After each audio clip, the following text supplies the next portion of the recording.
Isang magandang umaga po muli sa ating lahat. Ito po muli ang inyong lingkod, Pastor Anwar Ponce Mabesa, dito po sa Basod, Camarines Norte. Pagpalain po ng Diyos ang mensahe po sa umagang ito. Nawa ito'y maging pagpapala po sa bawat isa.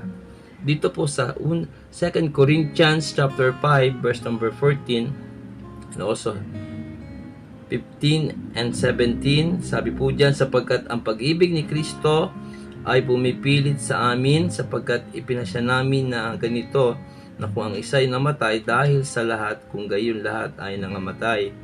Verse number 17, sabi po dyan, kung ang sino man ay nakay Kristo na, siya ay bago ng nilalang, at ang lahat ng bagay ay naging bago. So sa umaga pong ito, nais ko pong pamagatan po ang ating pong devotion patungkol po, sabi po dyan, the love of Christ, yung pag-ibig ng ating Panginoong Kristo. 2,000 years ago, ating pong nakita at napakinggan ang kanyang ginawa sa ating lahat. At yung po pag-ibig niya, yung po yung paglalarawan po ng kanyang pagmamahal po sa atin.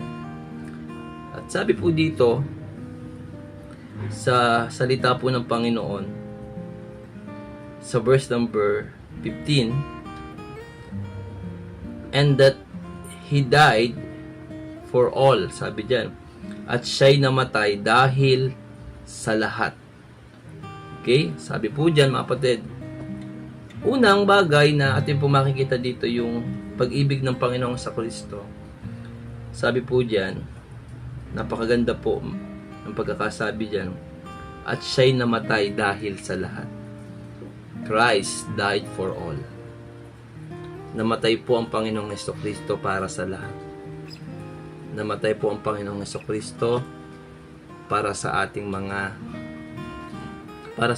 mga taong makasalanan. Kasama po tayo doon. At yung po kanyang kamatayan na hindi po kamatayan na kung ano lang, talagang naranasan po niya ang bigat ng kamatayan, naranasan po niya yung hirap ng kamatayan, at naranasan niya yung kamatayang hindi po maganda sa paningin ng maraming tao. Pero salamat po sa Panginoon dahil sa kamatayan po yun, nagkaroon po tayo ng kaligtasan, nagkaroon tayo ng pag-asa, at nagkaroon tayo ng buhay na walang hanggan. Kaya salamat po sa pag-ibig ni Kristo. Binigay niya ang kanyang sarili. Siya'y namatay para po sa lahat. Pangalawang bagay, ang pag-ibig po ni Kristo, hindi lamang po siya'y namatay para sa lahat, kundi sabi po dyan sa verse 14, the love of Christ constrained us.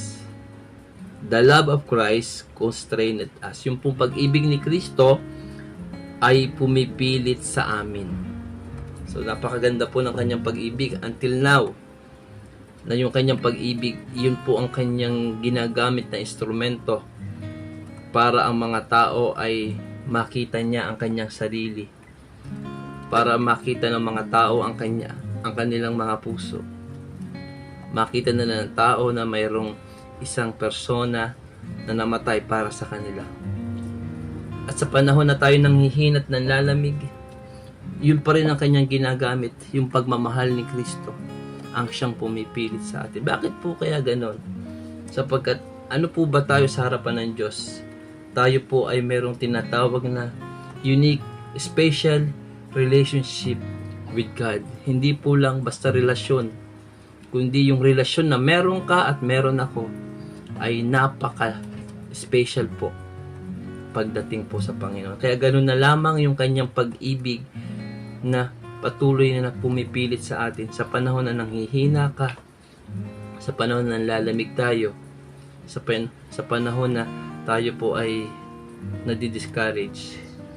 Ang kanyang pag-ibig ang patuloy at patuloy na pumipilit para tayo lumakas, para tayo magpatuloy, at para tayo ay maglingkod sa Panginoon. So hindi lang po yun, ang panghuli po, not only the love of Christ constrained us, but in the last, if Sabi po sa verse number 17, therefore, if any man be in Christ, wow, he is a new creature. All things are passed away. Behold, all things are become new. Ang pag-ibig po ni Kristo, hindi lang po ang nagpupumilit sa atin, kundi the love of Christ change us. Ang kanyang pag-ibig ang siyang laging nagbibigay at nagbabago ng buhay natin. Kaya sa araw-araw, sa panahon na tayo iniibig ng Diyos, araw-araw na binabago, day by day, sa araw-araw binabago niya ang puso mo, araw-araw binabago niya ang buhay mo, araw-araw binabago niya ang sarili mo, araw-araw binabago niya ang pagkatao natin.